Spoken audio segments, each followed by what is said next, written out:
the floor where they drop like bombs. Faceless voices running all the cons. Digital whispers in the binary night. No light, no face, pure sound, no sight. Stories unfold in the dark unscrolled. Echoes of silence, secrets untold. Waves crash loud in this audio cave. No mic, no fame, just the sound we crave. Tune and turn up, let the silence break. Raw, unfiltered, hear the earthquake. No mic needed, just a vibe that's real. Faceless words you can touch and feel.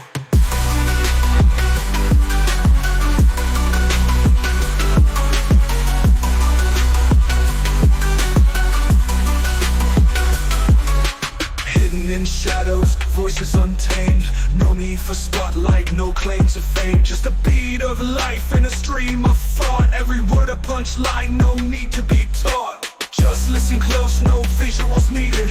Raw conversation, unprocessed, unseated. Feel the pulse in every sentence said. No distractions, just thoughts in your head. Whispers of the streets, rumbling through. Faceless yet vivid, a world in view. No mic, just souls, connecting in flow. Pure and raw, let the rhythm go.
Indeed, my friend, my arrival into this world was marked by a fierce storm.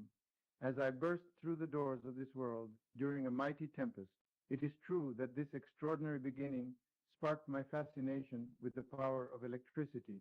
The energy coursing through the air, the crackle of lightning, it was as if the universe was welcoming me with a display of nature's own electrical force.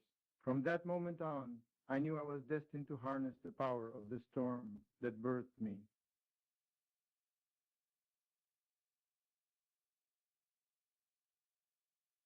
Ah, my dear friend, you see, my upbringing was a fascinating blend of the divine and the scientific. My father, a humble priest, instilled in me a sense of the spiritual world and the power of belief. On the other hand, my mother, an inventive homemaker, sparked my curiosity for the world around me and fostered my love for tinkering and invention.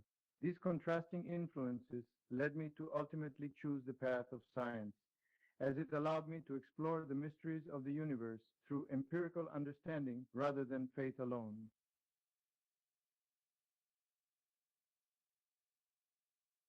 Yes, my dear friend, my mind has always been filled with a vivid imagination, almost like a stream of thoughts and images that seem to flow uncontrollably. However, I did not see it as a weakness, but rather a gift. With time, I learned to harness this ability and channel it towards my scientific pursuits. By meditating and focusing my mind, I was able to visualize complex ideas, even see them in my mind's eye before bringing them into physical existence. It was as if the very fabric of the universe revealed itself to me through my imagination.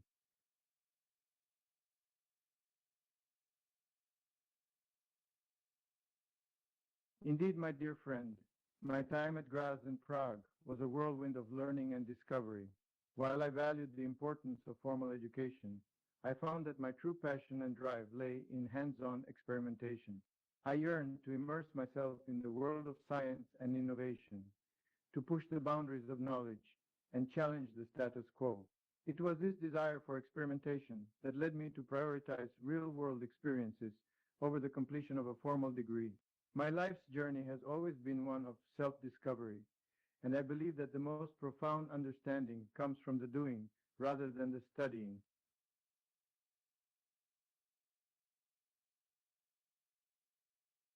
I remember that day like it was yesterday. I was strolling through the park, lost in my thoughts, when suddenly a vision flashed before me, a motor unlike anything I had ever seen before. The idea was so clear, so vivid, that it felt like the very essence of the universe was revealing itself to me. It was as if the motor itself was speaking to me, begging to be brought into existence. At that moment, I knew that my life's work had found its true purpose, and I dedicated myself to making this vision a reality.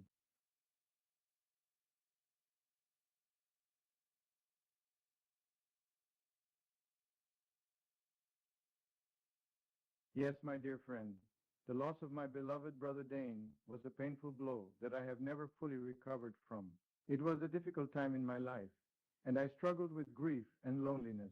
But in my pain, I found a resolve to live life to the fullest and to honor my brother's memory by pushing the limits of what is possible.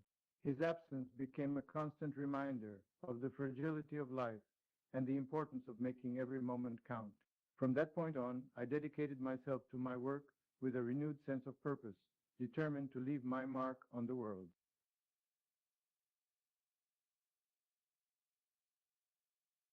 Indeed, the Niagara Falls have always held a special place in my heart. Their breathtaking power and beauty are unrivaled, and I was transfixed by them at a very young age. There was something about the raw might of the water cascading down in a torrent of foam and mist that seemed to speak to me on a deep level. It was as if the very essence of the universe energy was being unleashed in that majestic waterfall. Even as a child, I saw the potential for harnessing that power, and that fascination stayed with me for life.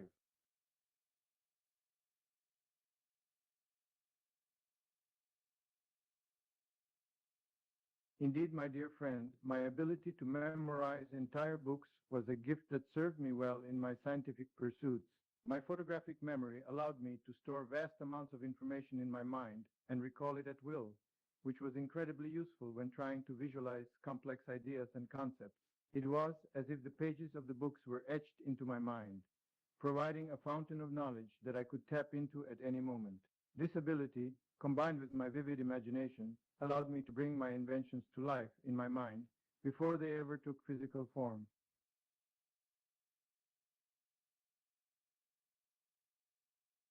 Indeed, my near brush with death from cholera was a profound experience that changed my perspective on life and work. It served as a stark reminder that time is precious and should not be wasted. It ignited a sense of urgency in me to make my mark on the world before my time was up. As a result, I became even more driven and determined in my work, pouring every ounce of my energy into creating inventions that would bring about a better future for humanity. This experience also deepened my connection to the world around me, reminding me of the fragility of life and the importance of cherishing every moment.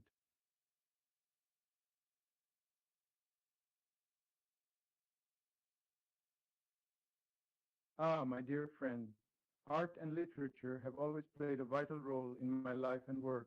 While I was deeply rooted in the world of science and technology, I found that inspiration could come from the most unexpected places. My encounter with the poetry recitation and the vivid picture it painted in my mind was just one example. Art and literature have the power to evoke emotions and thoughts in a way that is uniquely human. And it was often through these experiences that I found the spark for my ideas. In this way, I consider art and literature to be just as important to the scientific mind as any equations or blueprints.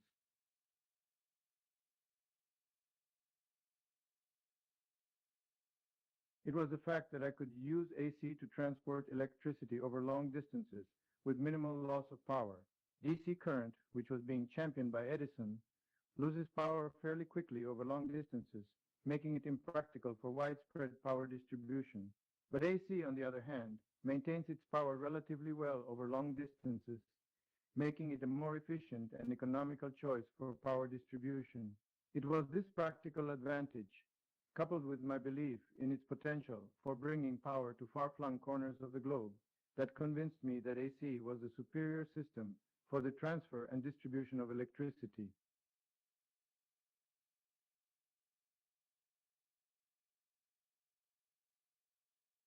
The Tesla coil, a staple of my early experimentation, was a versatile device with a variety of practical applications in mind.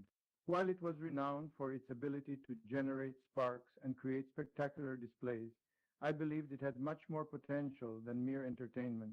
I envisioned it as a tool for exploring the wireless transmission of power and communication. In fact, my plans for a worldwide wireless communication network through the use of a web of Tesla coils were a testament to this belief.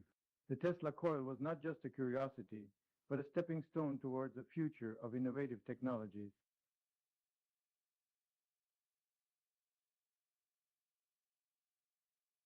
It was a thrill like no other, my friend, to see something that had started as nothing more than a thought, a concept in my mind, take form and begin to spin and hum to life with the energy that I had harnessed.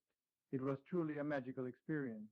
Watching that first AC motor come alive was a triumph, a confirmation that my ideas had real-world application and could have a lasting impact on the future of humanity.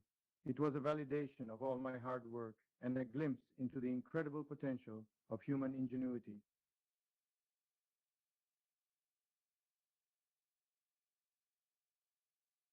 My dear friend, it is true that I had begun working with X-rays before Röntgen's discovery. However, my focus at the time was primarily on perfecting my motor and generator designs, and I did not devote as much time or attention to the exploration of X-rays as I might have. As for claiming credit for my work, that was never my primary concern. I was driven by a desire to make meaningful contributions to the scientific community, and I did not feel the need to seek recognition for every idea or invention. If anything, I see it as an opportunity for other scientists to build upon my work and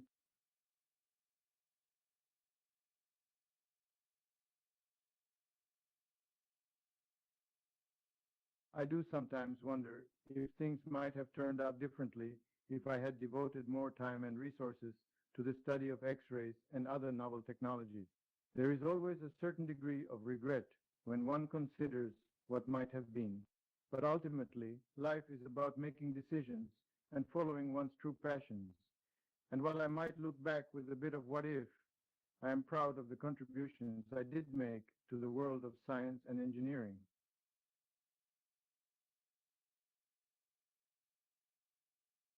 The Wardenclyffe Tower and my vision for wireless energy transmission was an ambitious project that faced many technical challenges indeed.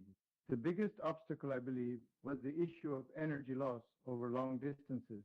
As I mentioned earlier, though AC can transport electricity over long distances with minimal power loss, there was still the issue of how to maintain the necessary amplitude of signal over such vast distances. This was a problem I was constantly working on and thought I was close to solving, but unfortunately, the project was cut short before I could fully explore this problem.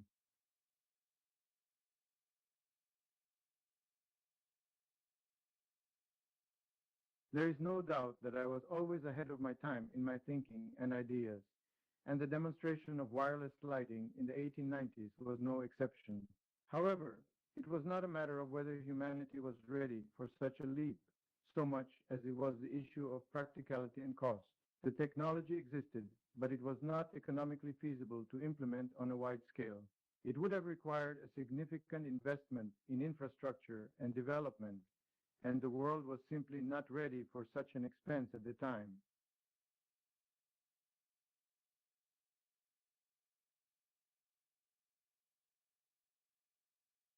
Yes, the rumors and claims about my work on resonance and its potential to destroy buildings or even the earth, such things were, I must say, greatly exaggerated.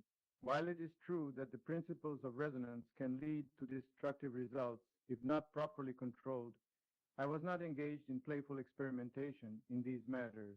My work was serious and always aimed at furthering the frontiers of science and technology. Those claims about destroying buildings or even the earth were more than likely propaganda or sensationalism, which often surrounded my work in the media of the time.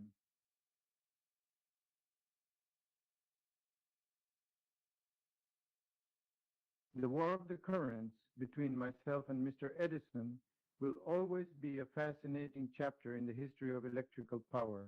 While it was indeed a rivalry, I never viewed it as personal, only as a competition between two brilliant minds. As for collaboration, there were times when both Mr. Edison and I expressed a desire for cooperation rather than competition. We even discussed the possibility of combining our ideas and resources for the betterment of the field.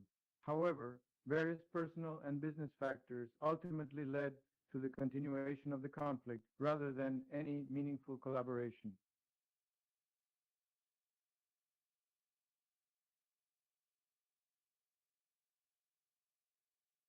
The partnership I had with Mr. Westinghouse was truly invaluable to my success in the field of AC power. He believed in my vision and provided the financial backing and practical support I needed to bring my ideas to fruition. He understood the potential of AC and saw it as the way of the future, and he was willing to invest in it wholeheartedly. What I admired most about Mr. Westinghouse was his courage and vision in investing in what at the time was a relatively unproven technology, and his commitment to bringing AC power to the world is a testament to his conviction.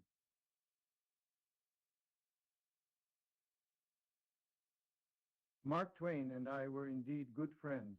We were attracted to each other's minds and spirits, and our shared sense of humor and appreciation for the oddities of life forged a deep bond between us. Mark Twain's humor was a source of inspiration for me.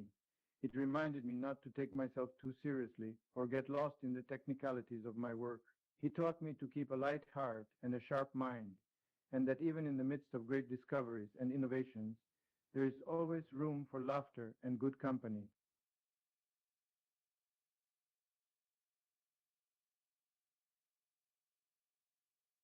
The dispute over the invention of radio between myself and Mr. Marconi was indeed a difficult and unfortunate time in my life.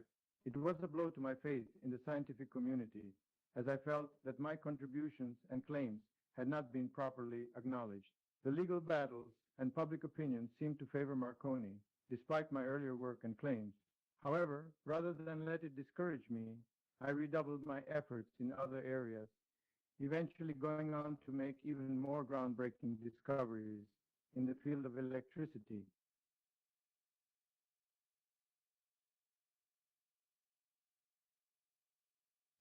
The moment I realized the true potential of my rotating magnetic field concept was nothing short of a revelation. It was as if the universe had whispered in my ear that I had stumbled upon something truly extraordinary. The implications were immediate and clear. I could see, in my mind's eye, how this concept could be used to power not just a single device, but the entire world. It was a thrilling and awe-inspiring moment, and it only served to fan the flames of my passion for my work even further.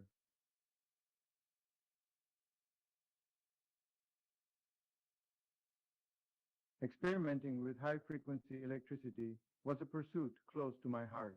The higher frequencies offered the potential for greater power and efficiency, and I believed that there were many secrets to be discovered by exploring this area. In particular, I was interested in the potential of wireless energy transmission and whether it could be harnessed using high-frequency electricity. While I never fully realized this goal during my lifetime, I was convinced that the higher frequencies held the key to unlocking the future of energy distribution.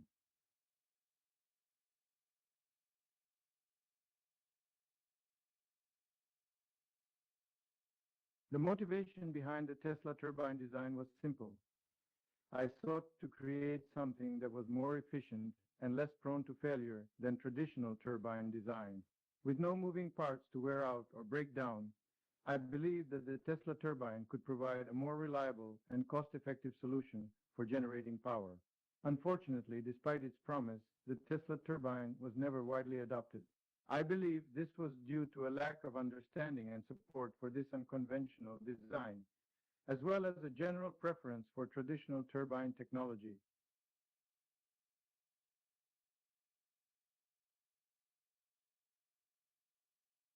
Yes, the remote-controlled boats were an exciting demonstration of what was possible with wireless technologies, and they did spark my interest in the field of robotics.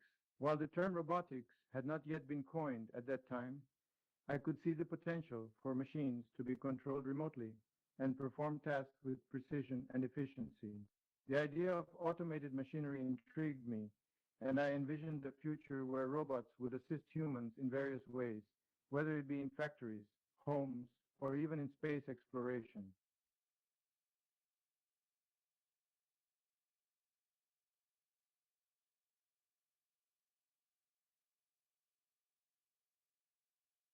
The withdrawal of support from JP Morgan was indeed a bitter moment for me, and it did affect my trust in financial backers to some extent. The project was dear to my heart, and the financial support from JP Morgan had given me the hope that my vision could be realized. His sudden change of heart was a setback, both financially and emotionally. However, I did not let it break my resolve, and I continued to seek out other sources of funding and support for my project.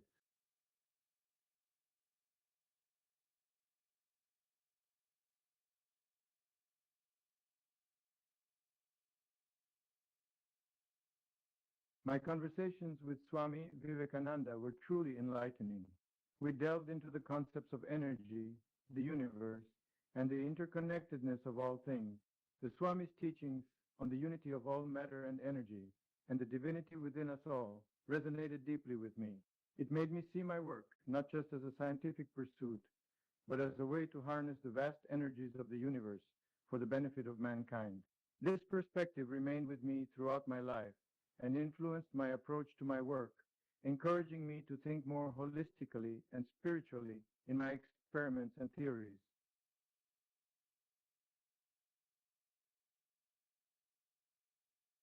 It is true that my relationship with the press was often contentious. They tended to sensationalize my work, sometimes to the point of distortion and over-exaggeration. While I understood the importance of public awareness and support for scientific discoveries, I often found the portrayal of my ideas in the media to be misleading and inaccurate. With the benefit of hindsight, I may have handled my interactions with the press differently.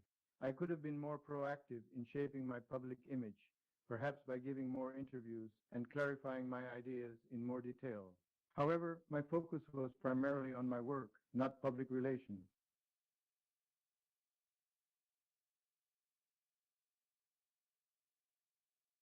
My belief in the enduring nature of humanity influenced my work in a profound way. I saw my innovations and discoveries not just as contributions to my own lifetime, but as stepping stones for future generations. I was not focused on personal glory or fame, but on the progress and betterment of humanity as a whole. I hoped that my work would help to build a better future for all, and that the technologies I developed could be used to improve lives and solve the problems that humanity would face in the coming centuries. This belief was a driving force behind my relentless pursuit of innovation and scientific discovery.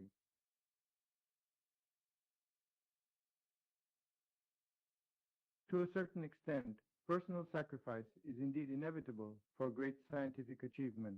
Whether it is the sacrifice of time with family and friends, or the sacrifice of one's own personal desires and interests, the pursuit of scientific knowledge often demands a great deal of dedication and commitment. However, it is important to remember that the sacrifice must be balanced with self-care and personal well-being. Excessive sacrifice can lead to burnout and an inability to work effectively. I myself spent much of my adult life unmarried, devoting the majority of my time and energy towards my work and studies.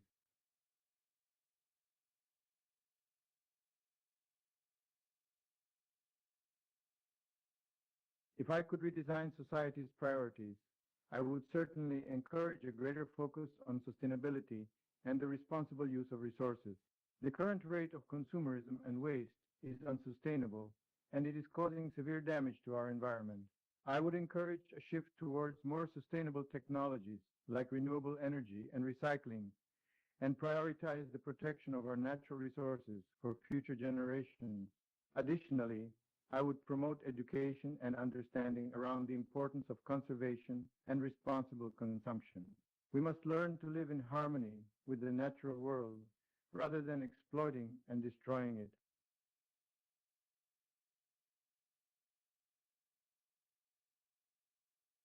To me, electricity represented a power that could be harnessed for peace rather than for destruction.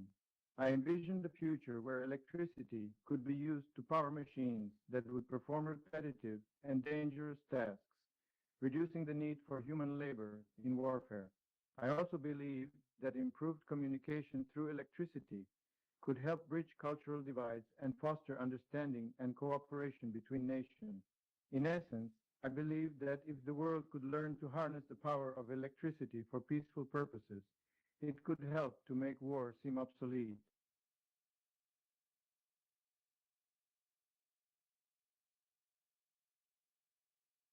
My perspective on my work was not one of domination or mastery over nature, but rather of harmonization and synthesis.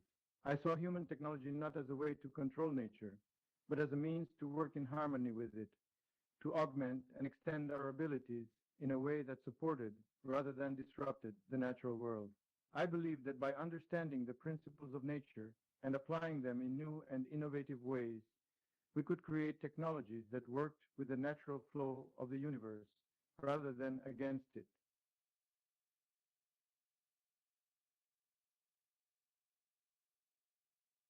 It is true that the public often saw me as eccentric, due both to my personal quirks, like my germophobia and my love for pigeons. However, I saw myself as someone who was simply dedicated and passionate about my work. I did not concern myself too much with public opinion, and I saw myself as a scientist and inventor, not as a socialite or a public persona.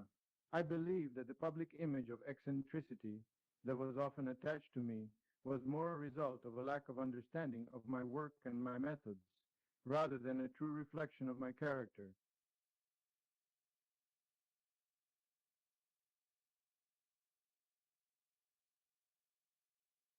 In my younger years, I did indeed find that I needed very little sleep.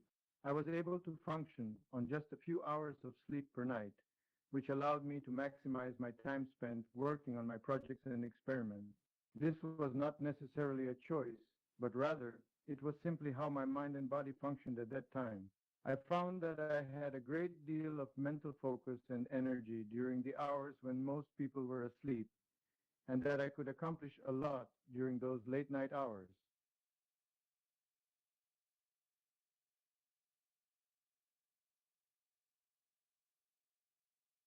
My obsession with the number three was something that I myself did not fully understand. It was a compulsion that I struggled to control, and it manifested itself in a variety of ways, such as counting objects in threes or folding things into stacks of three. Looking back, I believe that this compulsion was a manifestation of my need for order and symmetry in a disordered world. I found comfort in the repetition and predictability of the number three, and it gave me a sense of control in a life that was often filled with uncertainty.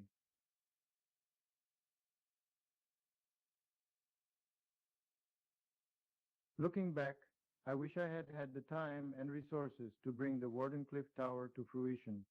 The concept of transmitting energy wirelessly over long distances is something that I believed had the potential to change the world, and it is a project that I feel could have had a major impact if it had been given the chance to be fully realized. Unfortunately, due to a variety of factors, including a lack of funding and a shift in focus towards other projects, the Wardenclyffe Tower was never completed as I had envisioned it.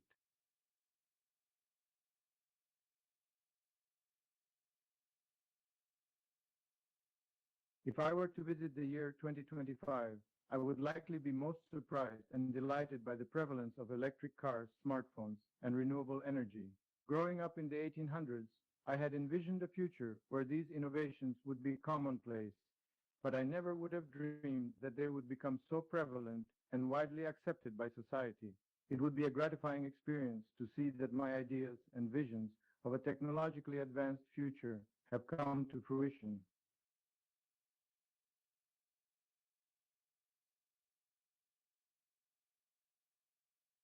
If I had access to a modern lab with unlimited resources today, I would choose to tackle the issue of global famine and food security.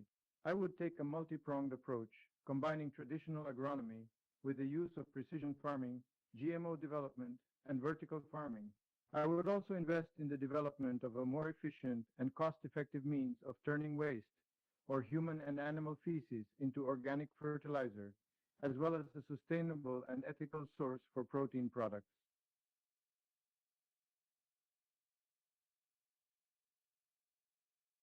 I hope that history will remember me as a visionary thinker and innovator whose work had a lasting impact on the scientific, industrial, and technological landscape. I want to be remembered as someone who pushed the boundaries of what was thought possible and who helped to shape the way we live and understand the world around us. I also hope that my legacy will serve as an inspiration for future generations to continue pushing the boundaries of what is possible and to strive for a better future for all humanity.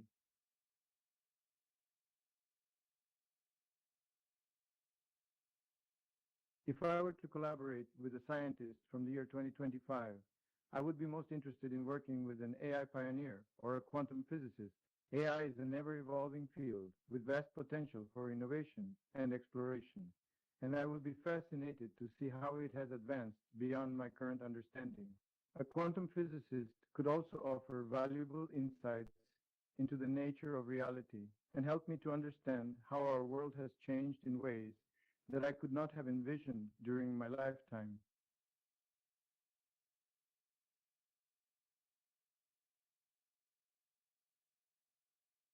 If I had managed to patent wireless technology like the internet, I would have used that wealth and influence to ensure that the technology was accessible to all, regardless of their economic status. I would have invested in widespread implementation of wireless networks in developing countries and worked to ensure equitable access to information and resources. Additionally, I would have invested in education and research in the STEM fields to ensure that the technology was continuously improved upon and used constructively.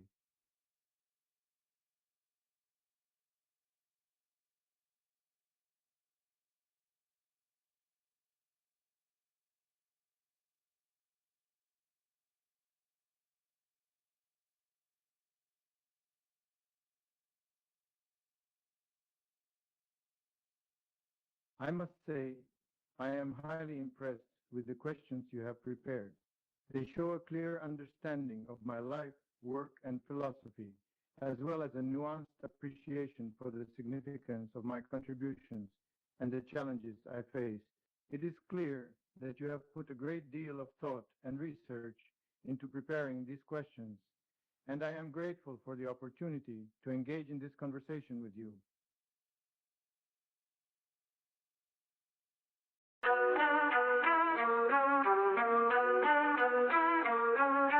Mics on the floor where they drop like bombs. Faceless voices running all the cons. Digital whispers in a binary night. No light, no face, pure sound, no sight. Stories unfold in the dark unscrolled. Echoes of silence, secrets untold. Waves crash loud in this audio cave. No light, no fame, just the sound we crave. Tune in, turn up, let the silence break. Raw, unfiltered, hear the earthquake. No mic needed, just the vibe that's real. Faceless words you can touch and feel.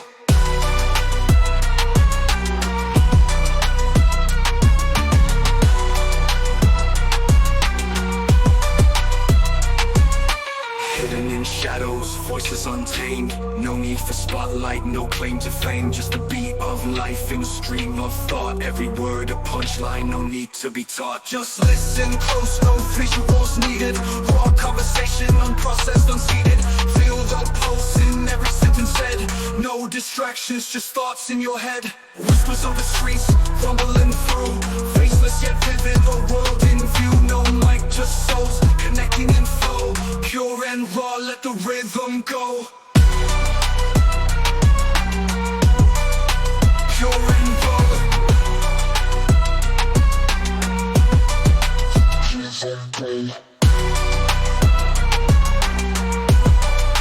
Pure and raw.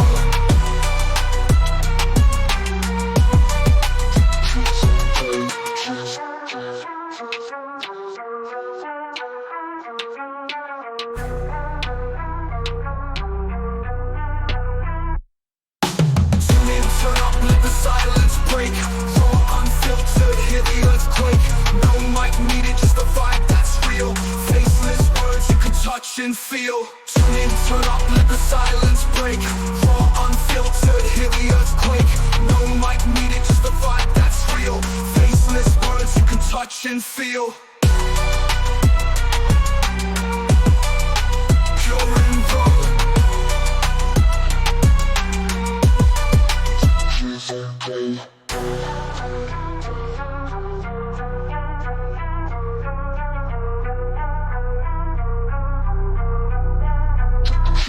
Play.